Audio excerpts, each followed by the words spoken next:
Hey everybody, welcome to the show. Today I'm talking about the Beatles, Sgt. Pepper's Lonely Hearts Club Band from 1967 on Capitol Records in the US and Parlophone in the rest of the world.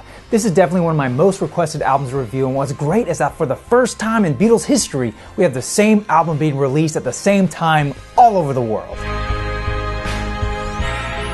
Leading up to the recording of this album, the Beatles officially retired from touring and took a 3-month holiday beginning in August of 1966. Once back in the studio, Paul McCartney came up with the idea that they should don the alter ego of Sgt. Pepper's band and make the songs that that band would make, not necessarily what the Beatles would make. This idea, combined with the fact that they weren't constrained by having to perform these songs live, allowed their creativity to blossom, giving them the freedom to record whatever they wanted, experimenting with effects, and even employing a 40-piece orchestra. In total, the Beatles spent around 700 hours recording the LP, at a cost of approximately £25,000, which would be around £400,000 in 2014. In contrast, their first album was recorded in a day and cost around £400 or £6,500 in today's money. Talk about a difference. Now, it's really hard for someone like myself who wasn't around when this album came out to imagine what it was like, but there was probably a time when you couldn't walk down the street and not hear this record. It was everywhere. I mean, there were radio stations that would play this album in its entirety. It spent 15 weeks at the top of the album charts in the US and 23 weeks as the #1 record in the UK. It has sold over 30 million copies to date, making it one of the most successful albums of all time. It's #1 on Rolling Stone magazine's top 500 albums of all time,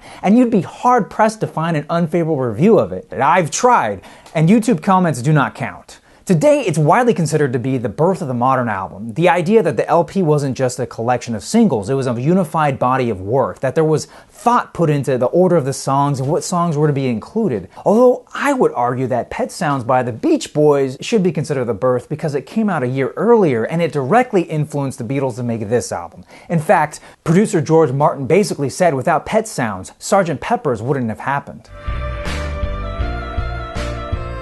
It's weird because I don't really remember a time when I didn't know what this album cover was. I want to say it's one of the first covers I can remember. I think that's because my mom did this painting with the characters of I Love Lucy dressed up as the Beatles in these suits, and they were in this airship in the sky with diamonds, literal little diamonds she pasted on it. And I think she even had cutouts for the faces of I Love Lucy. It was sort of a mixed media thing. Sadly, I don't know what happened to that painting, but it was something I used to love looking at as a kid. I must have made whole stories about why they were up there. And that's gotta be why I know this so well. Also, what's funny, I always thought the cover was done using a collage technique on top of a photo of the Beatles. It wasn't until I saw the outtake photos that I realized that everything you see was made practically, using life-size cutouts and a few wax figures from Madame Tussauds. It's all done in one photograph, and I think that's so cool. All the Beatles had to do was show up in their outfits and boom, done. The cover photo was taken by Michael Cooper, who also worked a lot with the Rolling Stones, including shooting their famous 3D cover photo for their album, Their Satanic Majesty's Request, in which you can see the faces of the Beatles in the background. This is probably a nod to the Shirley Temple doll wearing the Rolling Stone sweater on the Sgt. Pepper's album. On a side note, I kind of find this interesting because I always felt there was a bit of competition between the two bands amongst their fans. You were either a fan of one or the other kind of a thing. Personally, I think you could be fans of both, but what do you guys think? Let me know. Now this is crazy. The cover reportedly cost over £3,000 to make. That's just under £50,000 in 2014, or for us Yanks, nearly $61,000. Keep in mind the cost of the average album at this time was around £50 or £800 in today's money. I mean, you gotta admit that all the guys have pretty sick mustaches, but Lennon's probably got the thickest caterpillar of them all, and it would make me kind of envious if it weren't for the inclusion of a cutout mustache that came with the album.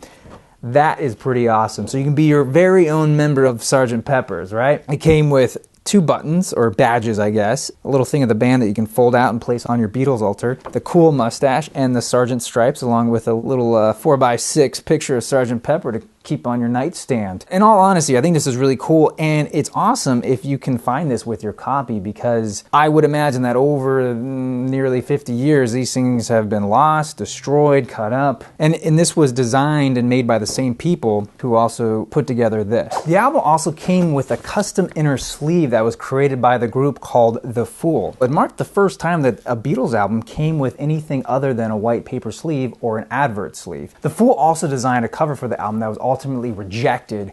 Now here's where it gets confusing. Some sources say it was for the front cover, while others say it was for the gatefold image, but check it out for yourself. I kind of prefer the image of the band on the inside. What do you guys think? From what I've read, this is the first time in rock music that the lyrics were printed on the cover of an album. And it's pretty amazing to think it hadn't been done before the Beatles. It's certainly something we take for granted today. And to put it into perspective, this magazine from 1968, one of the big selling points is that it printed the lyrics on the inside. So you gotta understand that this was the only way you could learn about what the lyrics were for certain songs. But this action certainly set the stage for the industry to follow.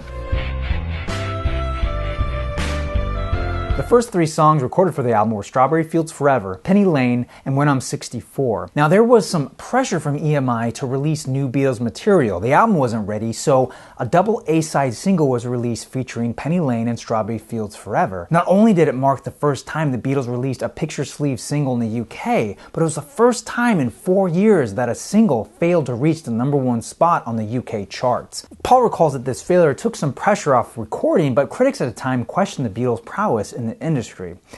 Well, we all know how that ended up. Producer George Martin later regretted releasing these songs because it meant that they would not be able to be put on this album. You see, basically, at this time, their policy was to not put already released singles on albums that were yet to be released in the UK because they felt that the public would see that as trying to con them or gouge them for more money. In the US, however, both songs were released on the US version of Magical Mystery Tour album. As with the preceding Beatles albums, the stereo mix was an afterthought. To put into perspective, they spent about 3 weeks on the mono mix and about 3 to 6 days on the stereo mix. Both George Martin and the Beatles weren't even present for the stereo mix. The reason being is that at this time, mono was still the predominant format in the UK. Stereo records carried a higher price tag, usually an extra $1, which was something that their target audience of teens either couldn't afford or didn't see the need since they already had mono players. Even George Martin himself has said you haven't heard Sgt. Pepper's until you've heard the mono mix. I personally think both versions are worthy. They're good for different reasons. The cool thing is that both are readily available, so I encourage you guys to seek out both and decide which one you like better.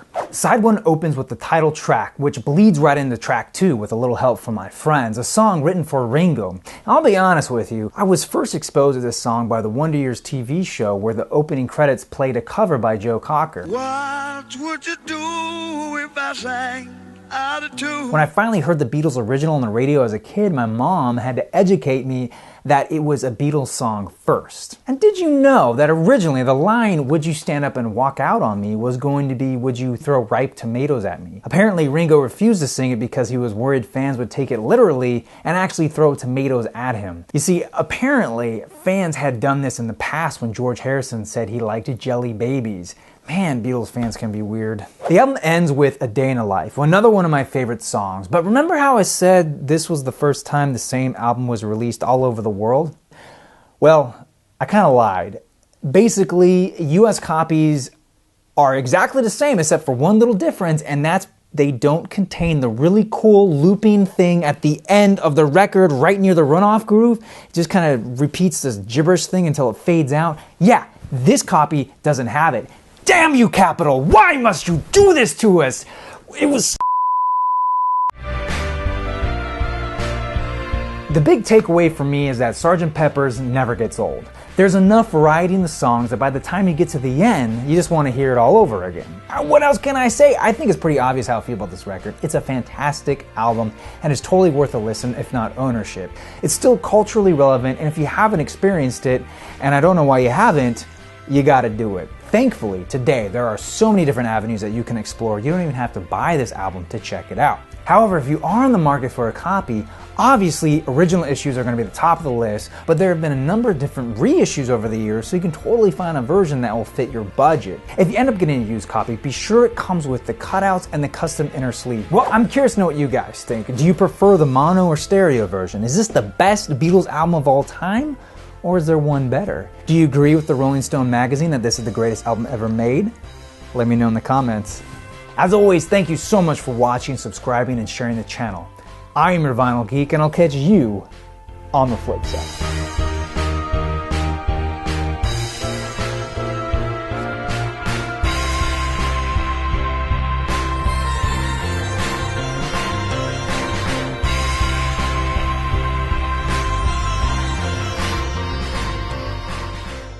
Hey, welcome back to the Vinyl Pad. It's annotation time. Now, I've been sipping on this fine little cocktail. It's called the Sgt. Pepper, appropriately enough. And it's got flavors of pepper and apple and blueberry. It's really tasty. If you want to learn how to make it, you just click here. And if you want to watch more Beatles action, well, I got plenty right here. I got Verses, and I even got Please Please Me, their very first album. So go ahead, click away, check them out. Cheers. Did you know that originally the line, "Would you stand up and walk out on me," was going to be, "Would you throw a..." Oh, I can't talk today.